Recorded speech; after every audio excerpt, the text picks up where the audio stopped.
Avant d'écouter les conclusions de François Fillon qui nous a rejoints, on va entendre un nouvel éclairage, celui d'Henri de Castres, le patron d'AXA, qui nous a livré tout à l'heure sa vision très personnelle de son travail à lui. Je pense que maintenant vous avez envie de vous exprimer de façon plus large sur le travail en France. Je vous laisse la parole. Merci. Bonjour, rebonjour à tous. Il n'est évidemment pas facile d'être le sandwich entre Jérôme Chartier d'un côté, François Fillon de l'autre, surtout quand on n'est pas un homme politique, mais un chef d'entreprise. Ce que je voudrais vous livrer en conclusion et rapidement, c'est la vision des chefs d'entreprise comme moi qui, au quotidien, essayent de diriger des équipes dans une très grande diversité culturelle et dans un monde qui change très vite, ont de cette fameuse notion de travail. Et je crois que pour ça, il faut ne pas hésiter à revenir à un certain nombre d'idées simples, ne pas hésiter de temps en temps à faire appel à l'histoire et ne pas hésiter à faire appel à quelques notions très simples d'économie. Le travail, comme je vous le disais tout à l'heure, je pense que c'est d'abord, dans ce monde, ce qui distingue l'homme de l'ensemble des autres créatures. Et pourquoi ?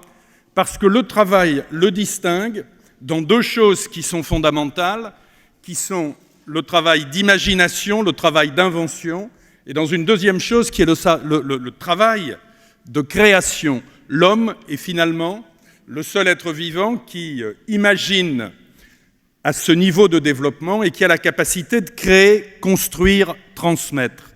Je pense que c'est quelque chose d'important qui me conduit personnellement, et on peut être en désaccord, à considérer que le travail n'est pas aliénant, mais que le travail est libérateur. Et la vision qu'il faut en avoir, c'est que le travail est libérateur si l'on accepte le risque et le progrès. La question que nous nous posons aujourd'hui, c'est une question que de nombreuses générations se sont posées avant nous. Certains d'entre vous l'ont rappelé tout à l'heure, les écrits ne manquent pas dans lesquels les contemporains de l'époque pensaient être menacés par l'ouverture du monde, par l'innovation technologique, par la transformation des processus industriels. À la vérité, ça commence dès le moment où l'homme s'est écarté du travail qui était le travail de subsistance et où il a commencé à pratiquer l'échange. L'échange qui est le rapport à l'autre, qui est à la fois extrêmement fructifiant, mais qui peut aussi, dans un certain nombre de cas, être perçu comme une menace. Et regardez ce qu'ont été les différentes révolutions industrielles. On peut remonter bien avant le 19e siècle. Le premier moment où le travail humain a vraiment commencé à se développer de façon productive, c'est quand la mesure a été inventée. L'invention de la clepsydre, de l'horloge à eau, et ce qui a permis, parce qu'on pouvait dès lors commencer à mesurer, de faire augmenter la productivité et de rendre le travail mieux organisé. La deuxième révolution fondamentale, ce n'est pas la révolution industrielle du 19e, ça a été l'invention de la lunette aux alentours du XIIIe siècle, parce que l'invention de la lunette, elle a permis de doubler la productivité au travail. Parce que les gens devenaient myopes à, je ne sais pas, 35 ou 40 ans, ils avaient une durée de vie assez limitée. Les ouvriers qualifiés qui étaient au sommet de leur savoir perdaient leur capacité à travailler. Cette invention, qui a dû être vécue comme un peu menaçante par un certain nombre d'entre eux, qui rêvaient de prendre des places, etc., en fait, elle a été une formidable libération. On pourrait continuer. Il y a un exemple qui me semble particulièrement intéressant pour nous aujourd'hui dans ce lieu, qui est celui de la Renaissance. Parce que, et je crois que je l'ai déjà utilisé plusieurs fois, je ne sais pas si je l'ai déjà utilisé à Royaumont, mais nous vivons pour moi aujourd'hui une seconde renaissance. Pourquoi ? Parce qu'Internet, c'est la même chose que l'invention de l'imprimerie, qui s'est passée dans les années 1460, parce que l'émergence des nouveaux pays, c'est la même chose que la découverte de l'Amérique par Christophe Colomb, et parce que la chute du rideau de fer, c'est la même chose que la chute du royaume mort de Grenade, la même année que l'Amérique était inventée. Qu'est-ce qui s'est passé à ce moment-là ? Un nouveau processus technologique qui était l'imprimerie a mis le savoir dans un nombre de mains considérablement accru à des coûts considérablement réduits. Ça a changé les rapports de force, ça a changé les rapports des individus et des organisations au monde qui les entourait. Ça a donné lieu d'ailleurs, bien sûr, à la Renaissance que nous jugeons aujourd'hui positivement, mais ça a donné lieu à des menaces fortes sur les puissances établies. L'Église s'est sentie très fortement menacée par ce qui s'est passé, par l'invention de l'imprimerie. Pourquoi ? Parce que la Bible, dans de très nombreuses mains, eh bien, ces mains ont voulu l'interpréter par elles-mêmes. La transformation du rapport du consommateur au producteur avec Internet, c'est exactement la même chose. Ça n'est pas différent. ça menace, entre guillemets, les rapports de force établis, mais ça n'est pas nécessairement quelque chose de destructeur, c'est quelque chose de reconstructeur. Et je crois que c'est ce qu'il faut que nous ayons en tête aujourd'hui quand nous regardons le monde qui nous entoure. Il faut, si nous voulons inventer des formes de travail modernes, que nous redéfinissions notre rapport au savoir, que nous redéfinissions notre rapport au risque, que nous redéfinissions notre rapport aux organisations. Redéfinir notre rapport au savoir.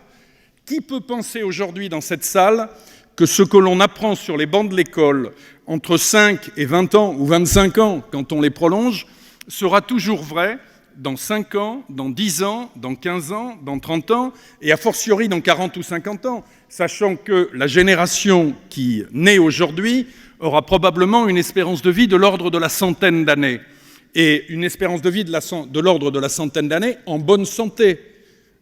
Donc tout ceci va redéfinir complètement ce qu'est l'organisation du savoir.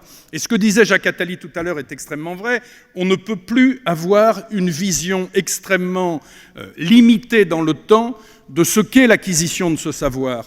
Nos enfants vont vivre dans un monde dans lequel ils auront besoin de rafraîchir leur savoir tous les 3, 4, 5 ans. C'est une modification de l'organisation sociale fondamentale. On ne peut pas à la fois dire que le savoir accumulé sur Internet double tous les 2 ou 3 ans, c'est l'application de la loi de Moore à ces technologies, et ensuite expliquer que l'école va tout vous apprendre pour 60 ans. Ça n'est pas possible. Redéfinissons notre rapport au savoir et nous irons beaucoup mieux. Deuxième chose, redéfinissons notre rapport au risque. Je pense qu'une des choses qui bride aujourd'hui les sociétés développées et qui est l'illustration extrême de leur frilosité, c'est ce fameux principe de précaution. Ce principe de précaution, il est en réalité quelque part la négation du risque et par conséquent la négation de la croissance et de la vie. Imaginez que la législation d'aujourd'hui ait existé quand Christophe Colomb a pris son bateau pour l'Amérique.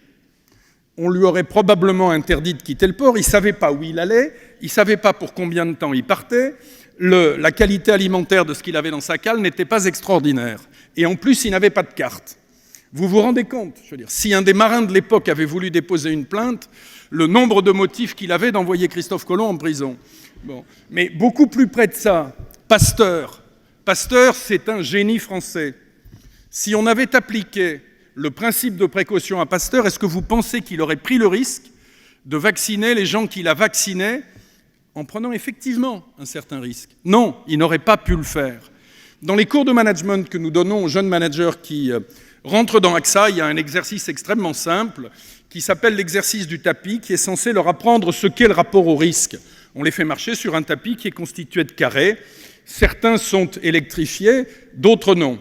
Alors, ils ne reçoivent pas une décharge électrique quand ils mettent le pied sur la case, mais ça sonne et ils sont obligés de recommencer à zéro.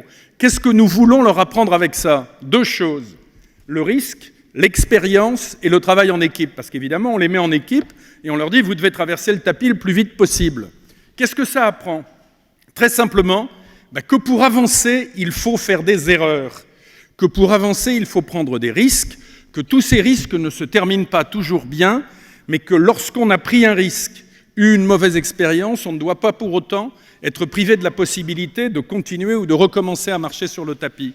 Nous devons redéfinir notre rapport au risque, parce que si nous ne le faisons pas, nous réduirons notre taux de croissance. Si nous ne sommes pas capables, et ça n'est pas une discussion seulement franco-française, c'est une discussion que les entreprises vivent dans la dimension européenne tous les jours. Si l'Europe n'est pas capable de redéfinir en matière sociale, en matière financière, en matière d'investissement et en matière de technologie, son rapport au risque, son taux de croissance décroîtra, son chômage augmentera. Je pense qu'il faut aussi que nous revoyions notre rapport à l'organisation sociale. Et c'est à la fois une question de dialogue social et une question de dialogue intergénérationnel, parce que les sujets de travail sont au cœur de tout cela. La question du dialogue social. Quand la technologie change à la vitesse à laquelle elle change, il est normal que les communautés qui sont réunies par des processus de travail qui se ressemblent ou qui se complètent soient inquiètes sur ce que va être leur évolution. On ne peut pas faire évoluer de façon réussie les entreprises si on n'y développe pas un véritable dialogue social. Et un véritable dialogue social, ça n'est pas quelque chose qui est encadré par des normes qui vous empêchent en permanence de bouger, c'est la recherche de ce que sont les objectifs communs. Parce qu'il n'y a pas de réussite de l'entrepreneur sans réussite de ses équipes, Il n'y a pas d'évolution de l'entreprise s'il n'y a pas d'évolution de ses métiers. Si nous, AXA, qui sommes une entreprise qui, après tout, s'est pas trop mal réussi, s'est pas trop mal débrouillée sur le plan international, si nous avons réussi à le faire avec le support de nos collaborateurs dans les pays développés, alors même que nous avons créé des milliers d'emplois dans les pays émergents et sur des métiers qui étaient les métiers de gens qui travaillaient dans les pays développés avant sur ces emplois-là. C'est parce que nous avons su expliquer qu'il fallait, dans un certain nombre de cas, accepter de raisonner autrement, accepter d'organiser le travail de manière différente. Et ça, nous ne l'avons pas fait à la sauvette, nous avons essayé de le faire en communauté responsable, réunie par la même vision, la même volonté, la même vision du métier, la même vision du monde, la même volonté de servir ses clients et de faire participer l'ensemble de ces équipes à ces changements. Nous avons des accords sur la modification du travail, la modification des organisations, qui nous permettent au contraire d'aller plus vite et de façon plus solide. Je ne crois pas, personnellement, que le dialogue social soit un frein. Je crois qu'il n'est un frein que pour ceux qui ne veulent pas avancer. Quand on a envie d'avancer, on doit être capable de convaincre ces équipes de suivre sur des évolutions qui sont parfois difficiles. En ce point, je rejoins le général Gorgelin. Je pense que ce sont des sujets sur lesquels il faut parfois un peu de courage et ne pas se cacher derrière des excuses. C'est moins visible et moins clair que dans la vie militaire, mais dans la vie d'entreprise dans laquelle on est dans un combat sur les marchés au quotidien, la capacité à entraîner ces équipes est un des éléments essentiels de la réussite. Et la capacité à entraîner ces équipes, ça n'est pas de les pousser, c'est de les tirer. Pour les tirer, il faut les convaincre. Pour les convaincre, il faut leur expliquer. Le dernier élément qu'il faut redéfinir pour réinventer les formes ou inventer les formes de travail modernes, c'est le rapport intergénérationnel. Je trouve cette société franchement bien curieuse et bien frileuse. Si vous vous mettez dans la position des persans de Montesquieu, mais enfin, qu'est-ce que c'est que cette société dans laquelle on dit qu'on doit tout apprendre entre 0 et 18 ou 0 et 25, travailler entre 25 et 60 ou 61 et 2 trimestres ou je ne sais quoi, et ensuite ne plus rien faire. Mais c'est se priver, c'est nier notre capacité à créer, c'est nier notre capacité à être libre, c'est nier la contribution que peuvent apporter des gens qui, certes, sont un peu plus vieux qu'avant, mais qui ont accumulé une expérience formidable et qui ont encore envie de continuer à créer. Franchement, le jour où l'homme cesse de créer, le jour où l'homme cesse d'apprendre, c'est le dernier des jours que nous avons envie de vivre, parce que c'est le jour de notre mort. Le jour où vous n'avez plus de risques, le jour où vous n'apprenez plus rien, le jour où vous ne créez plus rien, c'est le jour de votre mort. Parce qu'après, c'est à peu près clair, jusqu'à des espérances futures. Donc pourquoi vouloir cloisonner les choses? Je pense que les sociétés modernes sont celles qui sauront redéfinir le rapport entre les générations. Si vous laissez travailler les gens qui ont envie de travailler et qui ont dépassé un certain nombre de seuils qui sont aujourd'hui des seuils légaux, vous augmentez la production, vous augmentez l'échange, vous augmentez la richesse. Limitez le travail dans le calendrier, dans l'âge, limiter le travail dans le temps d'ailleurs, interdire à un certain nombre de gens de travailler le samedi et le dimanche, alors que dans un certain nombre de cas, ils pourraient travailler le samedi et le dimanche et un peu moins en semaine, c'est juste limiter nos capacités de croissance à un moment où nous n'en avons jamais eu davantage besoin. Donc le message des chefs d'entreprise aujourd'hui, il est assez simple finalement, quel que soit leur secteur. C'est si nous voulons que ce pays que nous aimons tous, et les chefs d'entreprise aiment la France. Alors je me distingue un peu de Jérôme parce que je suis un peu plus réservé que lui sur le acheton français. Je pense qu'il faut être fier de ses productions nationales, je pense qu'il y en a de remarquables, mais je pense que l'échange multiplie et enrichit, et que si la vision du échangeons, enfin achetons français et achetons français uniquement est mal comprise, je ne dis pas que tu la comprends mal, je dis qu'il y a toujours le risque qu'elle soit mal comprise.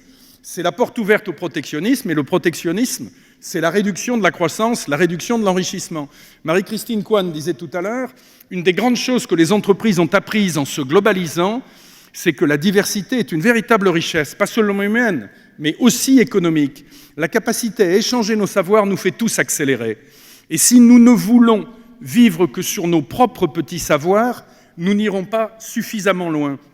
Nous pouvons aller beaucoup plus loin en nous ouvrant au monde et en acceptant le monde tel qu'il est. C'est d'ailleurs un des problèmes de la France, en réalité. C'est que nous vivons avec l'ombre portée de la grande puissance que nous avons été. La grande puissance dominante en Europe au XVIe siècle, c'était l'Espagne.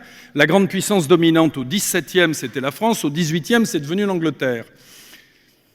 L'Angleterre, parce que c'est une nation marchande, l'Espagne, parce qu'elle est passée par une phase de très grande pauvreté, ont finalement modernisé leur rapport au monde plus rapidement que nous. Les entrepreneurs français, pas seulement le CAC 40, ont dans les 10 ou 20 dernières années plutôt rapidement modernisé leur rapport au monde. Il faut maintenant que nos institutions le fassent. Je suis persuadé qu'elles peuvent le faire, que c'est simplement une question de vision, une question de courage et une question d'organisation. Je ne fais pas partie de ceux qui pensent que ce pays est condamné au déclin, parce que ce qui doit nous donner confiance, en un jour comme aujourd'hui, c'est que la France a, dans son histoire, montré à de très nombreuses reprises que, certes, elle était capable de gâcher des succès qui étaient presque acquis, mais qu'elle est aussi capable de rebondir avec beaucoup plus de vigueur et beaucoup plus d'énergie que d'autres, de désastres que d'autres qualifieraient d'incontournables. Et des désastres, nous n'avons pas manqué d'en avoir dans notre histoire. Donc je crois simplement que c'est à nous, responsables, que nous soyons chefs d'entreprise, que nous soyons responsables syndicaux, que nous soyons responsables politiques, de mesurer ce qu'est notre responsabilité face aux générations qui nous ont précédés pour défendre notre liberté, face aux générations qui nous suivent, pour ne pas leur laisser une société totalement déstructurée. C'est à nous d'endosser cette responsabilité, de redéfinir les cadres dans lesquels nous opérons, de redéfinir notre rapport au travail, de redéfinir notre rapport au monde, et à la fin, de redéfinir notre rapport à la liberté, parce que le travail, c'est la liberté, et la liberté, c'est un des mots fondateurs de la devise de notre République. Merci.